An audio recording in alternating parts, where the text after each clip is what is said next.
मैया कुंती के पास पहुंच जाते, हरी माँ अब तो बस केवल तुम्हारे रोके ही कृष्ण रुके, अन्यथा वे तो द्वारिका जाने के लिए आकुल औरत पर जाकर के बैठ चुके हैं। कुंती भी बूढ़ी कुंती,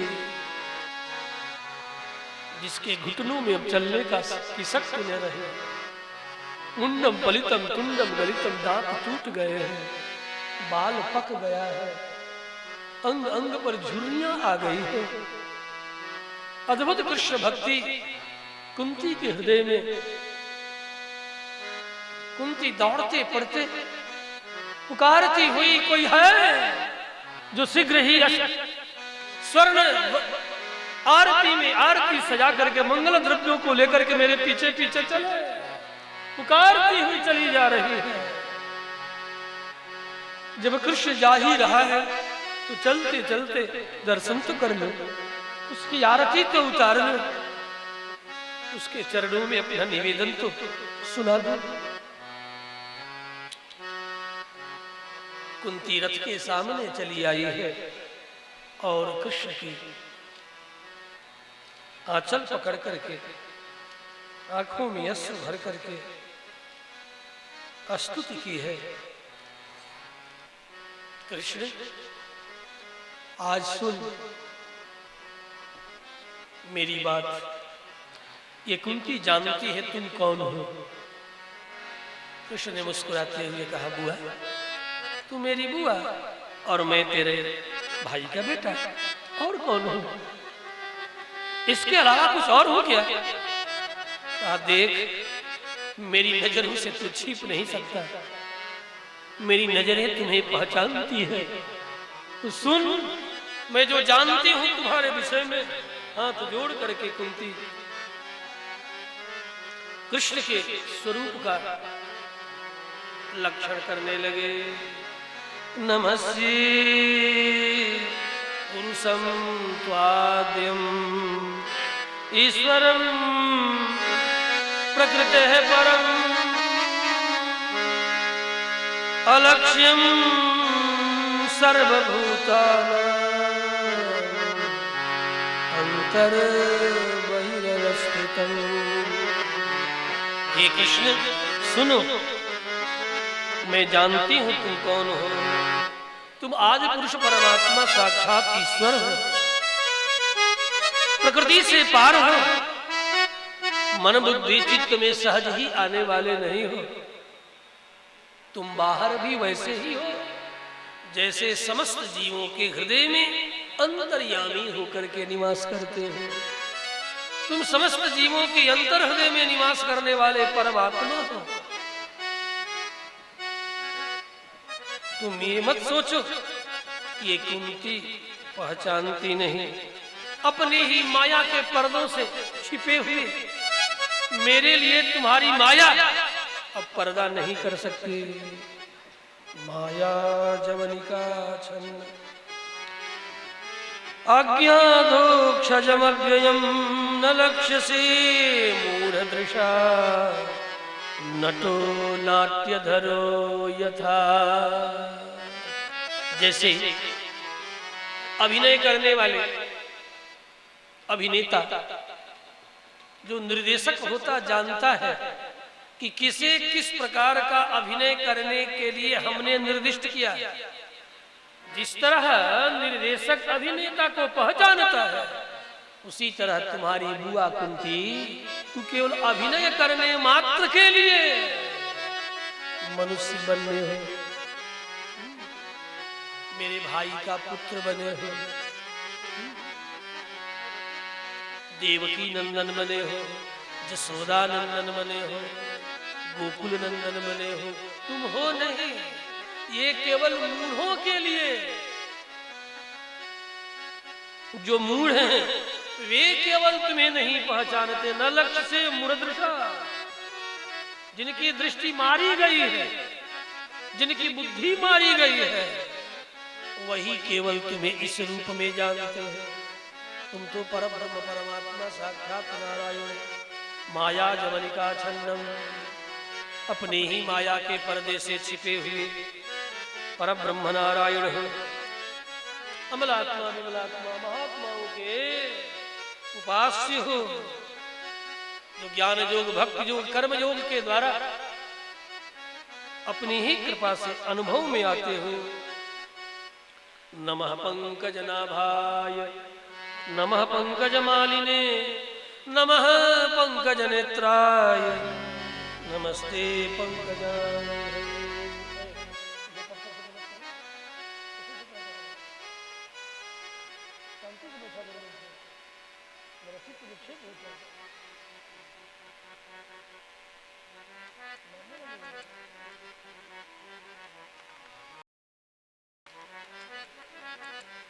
श्री कृष्णचंद्र भगवान की।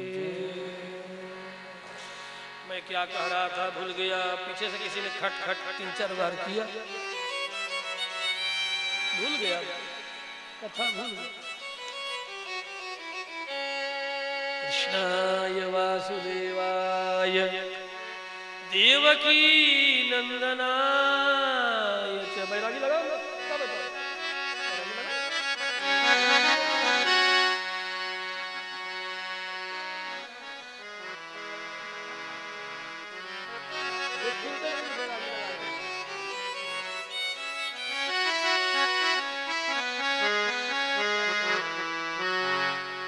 नमः पंकजनाभाय नमः पंकजमालिने नमः पंकजनेत्राय नमस्ते पंकजाय। ये सभी बड़े पंजाबी, हम किसी और स्वर में थे, कोई और स्वर लगाएंगे, आज आप लोगों को प्रकट कर देंगे।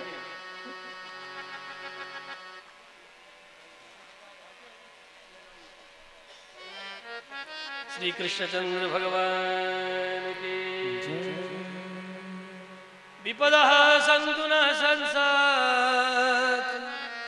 कुंती ने कहा, प्रभु हे साक्षात आद्य नारायण, देख तू भी कह रही है और आद्य नारायण भी कह रही है, ये प्रेम संबंध है, बुआ और बेटा का संबंध है। ये संबंध ही तू कहने के लिए शक्ति प्रदान करता है। देख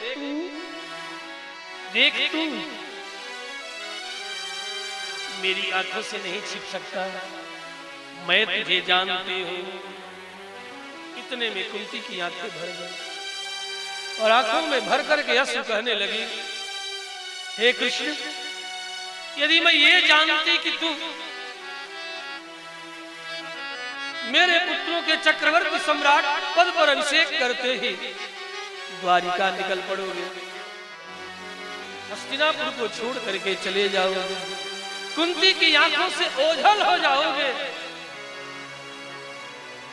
तो मैं कभी नहीं चाहती कि मेरे पुत्र चक्रवर्ती सम्राट की पदवी प्राप्त करे।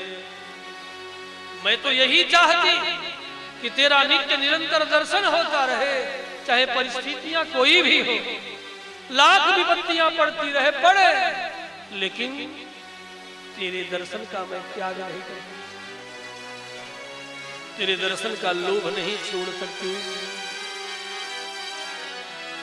यदि विपत्ति में ही तुम्हारा नित्य योग प्राप्त होता हो, विपत्ति में ही तुम्हारा यदि दर्शन प्राप्त होता है, तो कृष्ण आज ये बुआ कुंती तुम्हारे सामने आंचल फैला करके मांग रही है, ला मेरे आंचल में विपत्ति दे दे, जो विपत्ति तेरा दर्शन कराती है, तेरा स्मरण कराती है, तुम्हारी भक्ति कराती है, तुम्हारी उपासना कराती है, अनन्य भाव से तुझे स्मरण करने के लिए जो विपत्ति प्रेरणा देती, बाध्य करती, वो विपत्ति ला मेरे आंचल में डाल दे।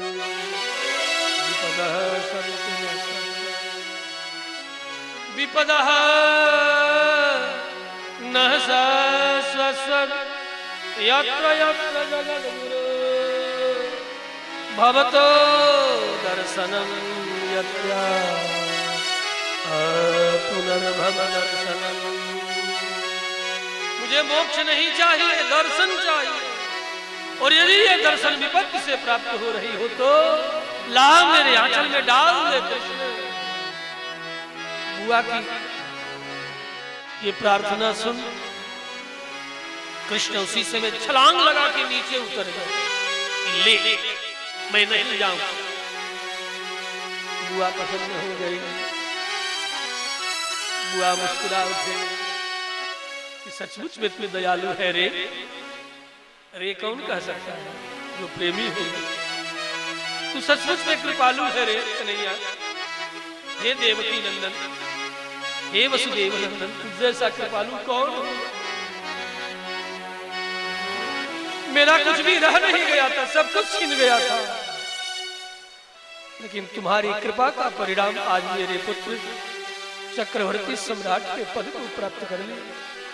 यदि तू नहीं होता द्रौपदी की लज्जा नहीं सुरक्षित होती। यदि तू नहीं होता तो कभी ये पांडव जल करके भस्म हो गए होते उसी दुर्वासा के साथ। हर जगह तूने ही बचाया है और इस तरह निष्ठुर की तरह छोड़ करके जा रहे। कृष्ण छलांग लगा नीचे उतर गए। कुंती के सामने मुस्कुराने लगे और उनकी मुस्कुराहट में ही तो माया है। कुंती प्रसन्न हो गई। अब मेरा कृष्ण मुझे छोड़ के नहीं जाएगा। कहा चलते चलते बुआ अभी आया। किधर जा रहे हो देखती नहीं। पितामह भीष्म बाण की सैया पर पड़े पड़े मेरा स्मरण कर रहे। हाँ बेटा जाओ। पितामह जैसा इस द्वापर में कोई हुआ नहीं। अधर्म के पक्ष में ही सही, लेकिन युद्ध करते करते अपने धर्म का निर्वाह किया। अधर्म के भी पक्ष में पड़े पड़े प्रतिज्ञा में बंधे हुए पितामह अपने धर्म का त्याग नहीं किया जो उनका स्वधर्म था। भले वे अधर्म के पक्ष में थे, लेकिन उनका वही कर्तव्य था। पूरा महाभारत उठा करके प्रत्यालोडन कोई विचार करे तो आप किसी अन्य स्थल पर यदि आप पितामह को रख दें, आप उनके साथ न्याय नहीं करेंगे। जहां थे पितामह जिस स्थल पर है उसी स्थल पर उनका धर्म है।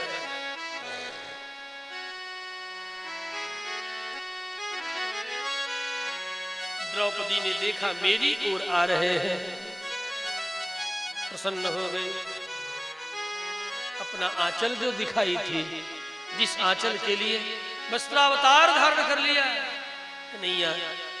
सुख के दिन आए, 4 दिन सेवा का अवसर आया, इस तरह निष्ठुर की तरह चले जा रहे हैं। तनिक सूचना भी नहीं दी। द्रौपदी को लगा मेरी भी प्रार्थना मौन ही सही, लेकिन सुन ली गई। द्वार पर पल्ले के पीछे नवांगना बहन छोटी सुभद्रा भी अपना आंचल मुख में डाल रो रही थी। भैया 4 दिन तो रह लेते, इतनी भी जल्दी क्या थी। ऐसी कौन सी आपत्ति विपत्ति जो तुम्हारे संकल्प मात्र से दूर न हो जाए।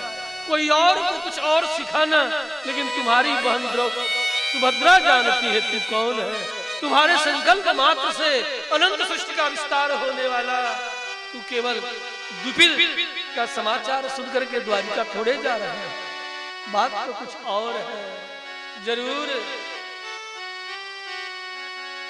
इन हस्तिनापुर वासियों और पांडवों से कोई भूल हुई है, तभी तुम इस तरह निष्ठुर के तरह जा रहे हैं। सुभद्रा के सामने भी कृष्ण गुजरते हुए मानो मुस्कुराते हुए कह रहे हैं, अरे पगली ऐसी कोई बात नहीं, मैं तो पितामह भीष्म की ओर जा रहा हूं। भाव में भर कर के वे मेरा स्मरण कर रहे हैं।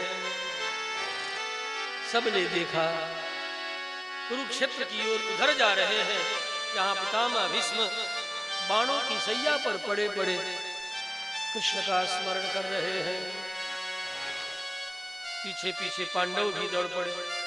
हस्तिनापुर के बहुत से नर नारियां दौड़ पड़ी हैं। अनेक अमलात्मा विमलात्मा महात्मा जन भी, जिन्हें जहां से सूचना मिलती है अपने ध्यान योग के द्वारा ऋषि महर्षिगण भी भागते हुए चले आ रहे हैं।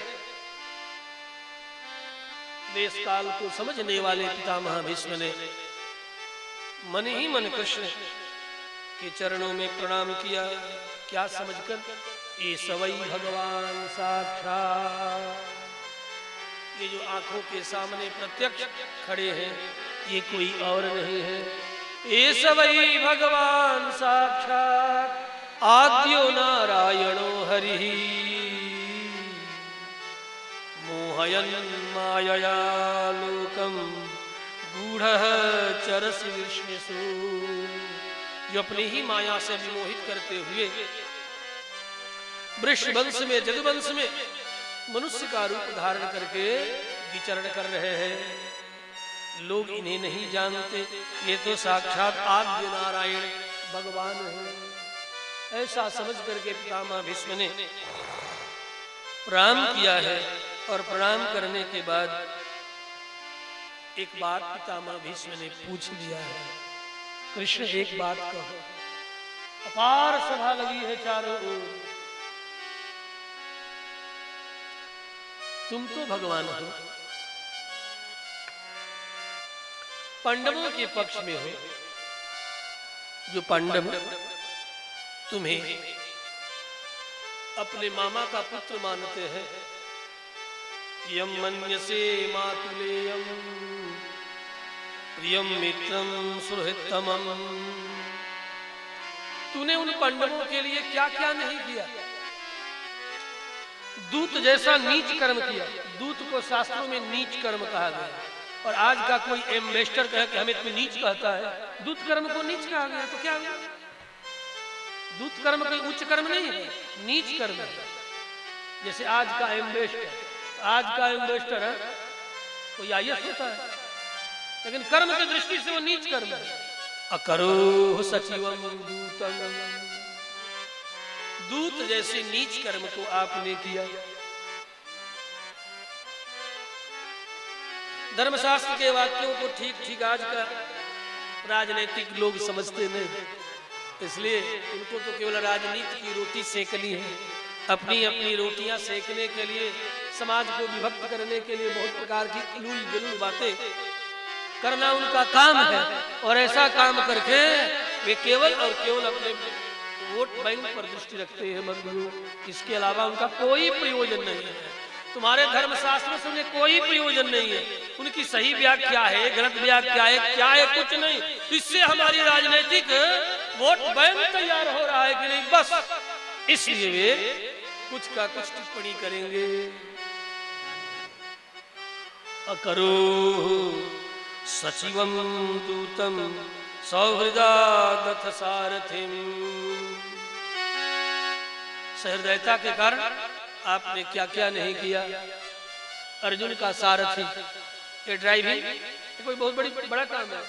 ये कोई आईएएस कंप्लीट करे कोई ड्राइविंग करता है क्या? है?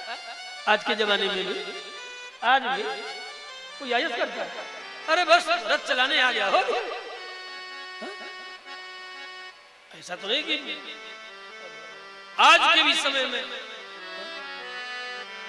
सारथी जैसा आपने कार्य किया।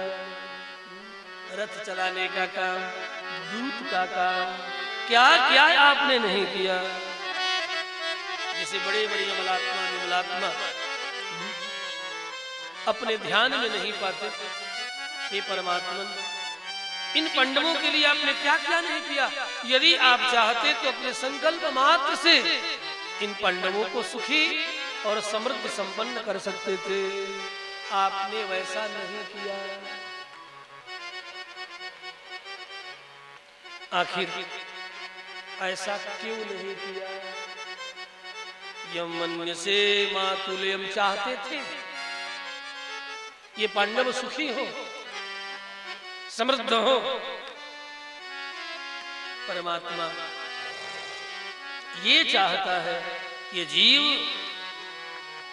मैंने जो शक्ति बुद्धि कर्ण कलेवर आदि जो प्रदान किया है, इसके द्वारा अपनी उन्नति के लिए स्वतः प्रयत्न करे। प्रयत्न में परमात्मा सहगामी है, सहयोगी है।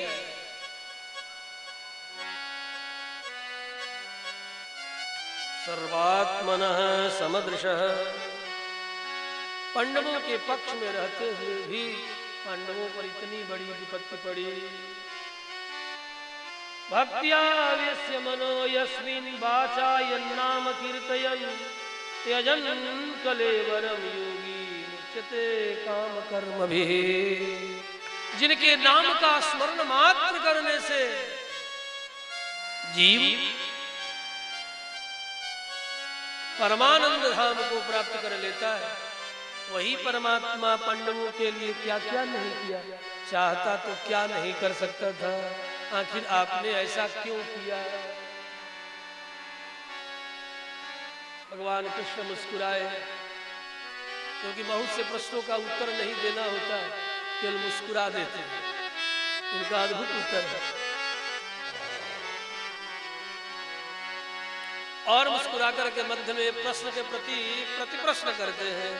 पितामह, ये जो भैया युधिष्ठिर है, धर्मराज नए नए राजा बने, ये चाहते हैं कि आपसे कुछ धर्म की बातें सुने। राजधर्म क्या है, दान धर्म क्या है, स्त्री धर्म क्या है, मोक्ष धर्म क्या है, भगवत धर्म क्या है, थोड़ा समास व्यास से आप सुना देते, क्योंकि आपसे अधिक इस संबंध में कोई और जगत में जानने वाला नहीं। धर्मार्थ काम मोक्षांस्य सहोपायान यथा मुने नानाख्याने इतिहासेषु वर्णयामास तत्त्ववित्। पितामह भीष्म मुस्कुराए, कहा कृष्ण तुम्हारे होते हुए मैं उपदेश करूं? नहीं पितामह, आज तो आपको ही करना है, मैं तो करता ही रहता हूं। पितामह भीष्म ने युधिष्ठिर को संक्षेप में सुनाया है। राजधर्म क्या है, दान धर्म क्या है, मोक्ष धर्म क्या है, स्त्री धर्म क्या है, भगवत धर्म क्या है, खासकर ये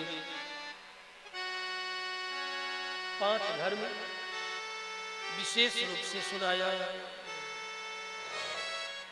कहा देखो, देश काल और पात्र देखकर देना, यही दान धर्म है। पात्रे प्रदीयते यत्तु तद्धर्मस्य प्रसादः। सतपात्र दानात्, सतपात्र में दी गई वस्तु ही ज्येष्ठता और श्रेष्ठता को प्राप्त करती है। यदि आपने कुपात्र को दे दिया, अनगढ़ को दे दिया, अशिक्षित को दे दिया, कुपात्र को दे दिया कोई वस्तु जो उसके किसी काम का नहीं, छोटे बच्चों के हाथ में तलवार पकड़ा दिया तो अपना ही हाथ काटेगा। इसलिए पात्र का विचार करके वस्तु प्रदान करना चाहिए।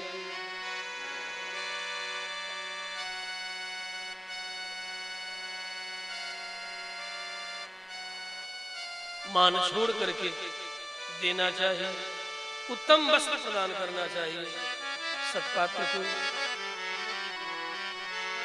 राजधर्म अपने पुत्र के समान समस्त प्रजा के ऊपर दृष्टि रखना, ये राजधर्म है।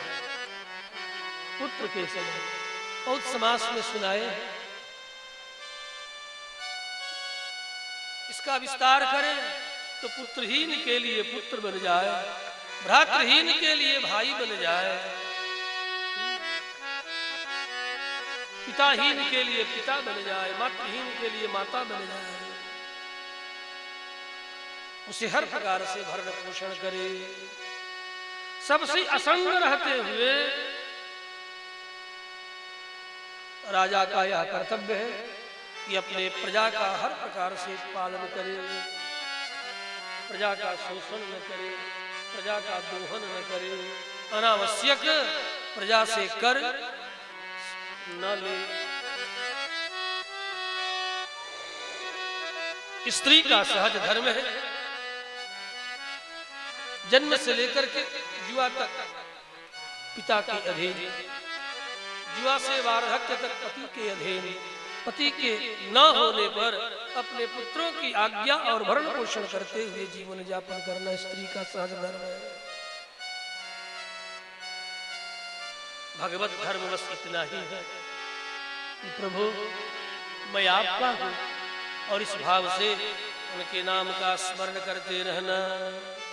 विश्वम विश्वम वसत्कारो भूत भव्य भवत् इत्यादि उनके जो अनेक नाम है। तो धर्म सर्वधर्माणाम भवतः परमो मतः। ये भी आप कहते जाएं कि समस्त धर्मों में परम धर्म क्या है। वो धर्म सर्वधर्माणाम भवतः परमो मतः। तम विष्णु ने कहा हे कृष्ण आपके नाम का स्मरण करना, जो नाम सहज ही जीव का परम कल्याण करता है, इसलिए गाइए भगवान नाम गाइए। किसी भाव से तुम शरण में तो आओ, मन से हृदय से हरि नाम गाओ। किसी भाव से तुम शरण में तो आओ, मन से हृदय से हरि नाम गाओ।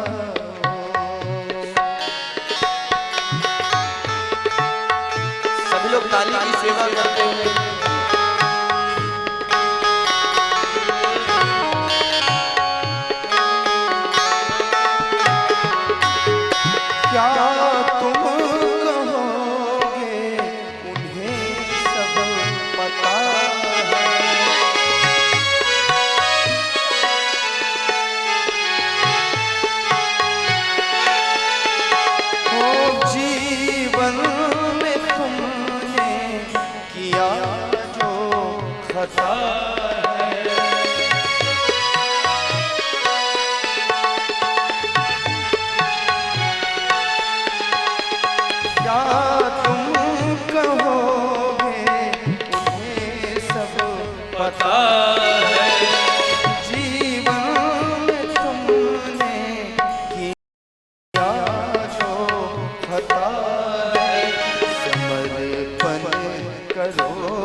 हरि नाम